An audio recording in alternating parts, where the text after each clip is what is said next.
ಎಲ್ಲರಿಗೂ ನಮಸ್ಕಾರ ರೀ. ರಿಯಾಸ್ ಕಿಚನ್ಗೆ ಸ್ವಾಗತ. ಇವತ್ತು ನೀವು ನೋಡ್ತಾ ಇರ್ಬೋದು ರೀ, ನಾನು ಇವತ್ತು ಇದು ಒಂದು ಬೌಲು ಸೀಮೆ ಅಕ್ಕಿಯನ್ನು ನೆನೆಸಿ ಇಟ್ಕೊಂಡಿದ್ದೀನಿ ರೀ. ಇಲ್ಲಿ ಒಂದು ದೊಡ್ಡ ಸೈಜ್ ಆಲೂಗಡ್ಡೆ ಇಟ್ಕೊಂಡಿದ್ದೀನಿ. ಇಲ್ಲಿ ಒಂದು 2.5 ಮುಷ್ಟಿಯಷ್ಟು ಶೇಂಗದ ಕಾಳನ್ನು ಇಟ್ಕೊಂಡಿದ್ದೀನಿ ರೀ. ನಾನು ಈ ಒಂದು ಬೌಲಿಗೆ ಒಂದು ದೊಡ್ಡದು ಇಟ್ಕೊಂಡಿದ್ದೀನಿ ರೀ. ಅಂದರೆ ನಿಮ್ಮದು ಕ್ವಾಂಟಿಟಿ ನೋಡಿ ನೀವು ಜಾಸ್ತಿ ಮಾಡ್ಕೋಬೇಕಂದ್ರೆ ಜಾಸ್ತಿ ನೀವು ಎಲ್ಲವನ್ನು ತೊಗೋಬೋದು. ನಮ್ಮ ಚಾನಲ್ಗೆ ಯಾರು ಹೊಸದಾಗಿ ಸಬ್ಸ್ಕ್ರೈಬ್ ಮಾಡಿದ್ದೀರಿ ನಿಮ್ಮೆಲ್ಲರಿಗೂ ಧನ್ಯವಾದಗಳು ರೀ.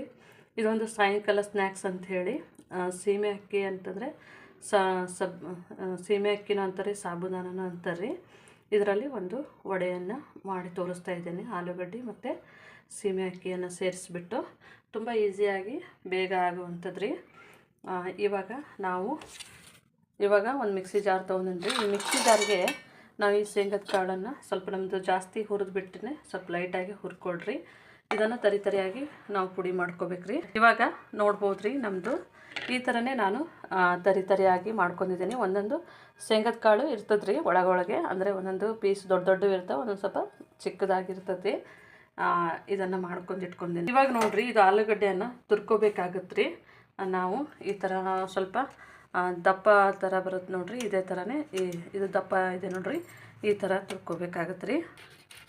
ಇವಾಗ ನಾವು ಈ ಆಲೂಗಡ್ಡೆನ ಈ ಥರನೇ ತುರ್ಕೋಬೇಕು ರೀ. ಇದು ಆಲೂಗಡ್ಡೆ ಪೂರ್ತಿ ಬೇಯಿಸಬಾರ್ದು ರೀ, ಸ್ವಲ್ಪ ಗಟ್ಟಿಗಿದ್ರೆ ಆಗ್ತದೆ. ಅಂದರೆ ಸ್ವಲ್ಪ ನಮಗೆ ಕರಿಬೇಕಾದ್ರೆ ಸ್ವಲ್ಪ ಚೆನ್ನಾಗಿ ಒಂದು ಸ್ವಲ್ಪ ಅರ್ಧಂಬರ್ಧ ಇತ್ತು ಅಂತಂದರೆ ಕರಿಬೇಕಾದ್ರೆ ಒಳ್ಳೆ ಟೇಸ್ಟ್ ಬರುತ್ತೆ. ಹಾಗಾಗಿ ಇದನ್ನು ಈ ಥರನೇ ತುರ್ಕೋಬೋದು ರೀ, ಇಲ್ಲಾಂದರೆ ಸ್ಮ್ಯಾಚ್ ಮಾಡಿನೂ ಹಾಕ್ಕೋಬೋದು. ಇವಾಗ ಆಲೂಗಡ್ಡೆ ನಮ್ಮದು ಎಣ್ಣೆ ತುರಿತಾ ಇದ್ದೀನಿ. ಇವಾಗ ನೋಡ್ಬೋದು ರೀ, ನಮ್ಮದು ತುರ್ಕೋದಾಗಿದೆ. ನಾನೀಗ ಒಂದು ಬೌಲನ್ನು ಇಟ್ಕೊಂಡಿದ್ದೀನಿ ರೀ. ಈ ಬೌಲಿಗೆ ನಾನು ಇಟ್ಕೊಂಡಿರೋಂಥ ಸೀಮೆ ಅಕ್ಕಿ ಹಾಕೋತಾ ಇದ್ದೀನಿ ರೀ. ಇವಾಗ ನಮ್ಮದು ಇಷ್ಟನ್ನು ಹಾಕೋಣ ರೀ. ಇವಾಗ ಆಲೂಗಡ್ಡೆ ಸಹ ನಾವು ಸ್ಮ್ಯಾಚ್ ಮಾಡಿ ಇಟ್ಕೊಂಡೆ ನೋಡ್ರಿ, ಅದನ್ನು ಸಹ ಹಾಕೋಣ. ಇವಾಗ ನೋಡ್ಬೋದು ರೀ, ನಮ್ಮದು ಶೇಂಗದ ಕಾಳಿಂದು ಪುಡಿ ಸಹ ಹಾಕೋತಾ ಇದ್ದೇನೆ.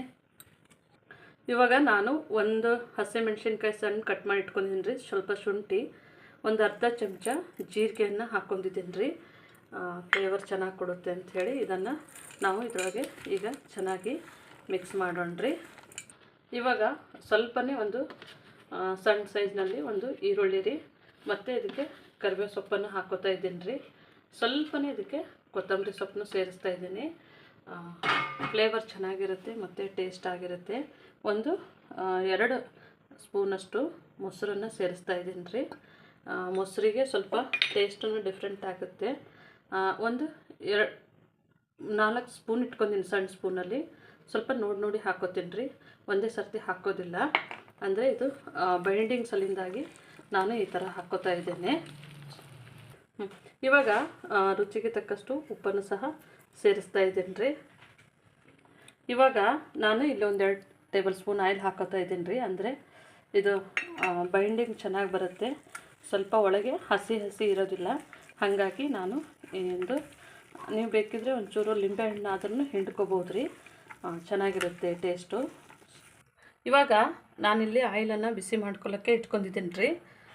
ಸ್ವಲ್ಪ ನಮ್ಮದು ಆಯಿಲ್ ಬಿಸಿ ಆದಾಗೆ ನಾವು ಇದು ವಡೆ ಥರ ಮಾಡಿ ಬಿಡೋಣ. ಇವಾಗ ನೋಡ್ಬೋದು ರೀ, ನಾನು ಎಣ್ಣೆ ಒಳಗೆ ಸ್ವಲ್ಪನೇ ಇದನ್ನು ಬಿಟ್ಟು ನೋಡಿದ್ದೀನಿ. ಇದು ಎಣ್ಣೆ ಕಾದಿದೆ. ಇವಾಗ ನಾವು ಇದನ್ನು ವಡೆ ಥರ ರೆಡಿ ಮಾಡ್ಕೊಳ್ಳೋಣ. ಇಲ್ಲಿ ಸ್ವಲ್ಪನೇ ನಾನು ಕೈಗೆ ಆಯಿಲನ್ನು ಹಚ್ಕೊಂಡಿದ್ದೀನಿ ರೀ. ಇದು ನಿಮಗೆ ಎಷ್ಟು ದೊಡ್ಡ ಸೈಜ್ ಬೇಕಾ, ಸಣ್ಣ ಸೈಜ್ ಬೇಕಾ, ಈ ಥರನೇ ನಾವು ಒಂದು ರೌಂಡ್ ಟೈಪ್ ಮಾಡ್ಕೋಬೇಕು ರೀ. ಈ ಥರನೇ ಮಾಡ್ಕೊಂಬಿಟ್ಟು ಈ ಥರನೇ ಸ್ವಲ್ಪನೇ ಪ್ರೆಸ್ ಮಾಡಬೇಕು ರೀ. ರೌಂಡ್ ಈ ಥರ ಮಾಡಿಬಿಟ್ಟು ಸ್ವಲ್ಪನೇ ಮಧ್ಯಕ್ಕೆ ಇದನ್ನು ಈ ಥರ ಒತ್ತಿದ್ರೆ ಸಾಕ್ರಿ. ಈ ಥರನೇ ಚೆನ್ನಾಗಿ ನಮಗೆ ವಡೆ ಥರ ಶೇಪ್ ಬರುತ್ತೆ. ಇದೊಂಥರ ಡಿಫ್ರೆಂಟ್ ಆದಂಥ ಟೇಸ್ಟ್ ಇರುತ್ತೆ. ನೀವು ಮನೆಯಲ್ಲಿ ಒಂದು ಸರ್ತಿ ಮಾಡಿ ನೋಡಿ, ಅವಾಗ ಟೇಸ್ಟ್ ಗೊತ್ತಾಗುತ್ತೆ ನಿಮಗೆ. ಇದು ಸೀಮೆ ಅಕ್ಕಿ ನಮಗೆ ಆರೋಗ್ಯಕ್ಕೂ ಒಳ್ಳೇದು ರೀ. ಇವಾಗ ನಮ್ಮದು ವಡೆಯನ್ನು ಬಿಡ್ತಾ ಇದ್ದೀನಿ ಸೊಪ್ಪಿಗೆ, ಯಾಕಂದರೆ ಒಂದೊಂದು ಸರ್ತಿ ಕೈ ಸಿಡೋ ಚಾನ್ಸ್ ಇರುತ್ತೆ. ಇವಾಗ ಸ್ವಲ್ಪ ನಿಧಾನಕ್ಕೆ ಈ ಥರ ಒಂದೊಂದೇ ಬಿಟ್ಕೊಂಡ್ರೆ ಸಾಕ್ರಿ. ಇವಾಗ ನಾನು ಫಸ್ಟಿಗೆ ಹಾಕಿದ್ದು ನೋಡ್ರಿ, ಅದನ್ನು ತೆಗಿತಾ ಇದ್ದೀನಿ. ನೋಡ್ಬೋದು ರೀ, ತುಂಬ ಬೇಗ ಬೇಯುತ್ತೆ. ಅಂದರೆ ಯಾಕಂದರೆ ನಮ್ಮದು ಸೀಮೆ ಅಕ್ಕಿ ನೆನೆಸಿರ್ತೀವಿ ನೋಡಿರಿ, ಇದು ಆಮೇಲೆ ಸೆಕೆಂಡ್ ಟೈಮ್ ಹಾಕಿದ್ದೆ ನೋಡಿರಿ, ಇದನ್ನು ಸಹ ಬೆಂದಿದೆ. ಮತ್ತು ಇದು ಸ್ವಲ್ಪ ಹೊತ್ತು ಬಿಟ್ಟು ಹಾಕಿದ್ದೆವು, ಸ್ವಲ್ಪ ಹಿಂಗೇ ತಿರುಗಿಸ್ಕೊತಾನೆ ಇರಬೇಕು ರೀ. ಇವಾಗ ನಮ್ಮದು ರೆಡಿಯಾಗಿದೆ ರೀ, ನೋಡ್ಬೋದು ಗೋಲ್ಡನ್ ಬ್ರೌನ್ ಬಂದಿದೆ. ನಾನು ಇದನ್ನು ಎತ್ತಿಟ್ಕೊತಾ ಇದ್ದೀನಿ ರೀ. ನೋಡ್ಬೋದು ರೀ, ನಮ್ಮದು ವಡೆ ರೆಡಿಯಾಗಿದೆ. ಸೀಮೆ ಅಕ್ಕಿ ವಡೆ ತುಂಬ ಟೇಸ್ಟ್ ಆಗಿರುತ್ತೆ. ನೀವು ಚಟ್ನಿ ಜೊತೆ ತಿಂದ್ರೂ ಚೆನ್ನಾಗಿರುತ್ತೆ ರೀ, ಈ ಥರ ಸಾಸ್ ಜೊತೆ ತಿಂದ್ರೂ ಚೆನ್ನಾಗಿರುತ್ತೆ. ಮನೆಯಲ್ಲಿ ಯಾವುದಿದ್ದಂಥ ಸಾಸ್ ಜೊತೆ ಆದ್ರೂ ಆಗುತ್ತೆ ರೀ. ನೀವು ಮನೆಯಲ್ಲಿ ಒಂದು ಸತಿ ಟ್ರೈ ಮಾಡಿ ನೋಡಿ. ಪ್ಲೀಸ್ ನಮ್ಮ ಚಾನಲ್ ಸಬ್ಸ್ಕ್ರೈಬ್ ಮಾಡಿ, ಲೈಕ್ ಮಾಡಿ, ಶೇರ್ ಮಾಡಿ. ನಮ್ಮ ವಿಡಿಯೋನ ನೋಡಿದ್ದಕ್ಕಾಗಿ ಧನ್ಯವಾದಗಳು.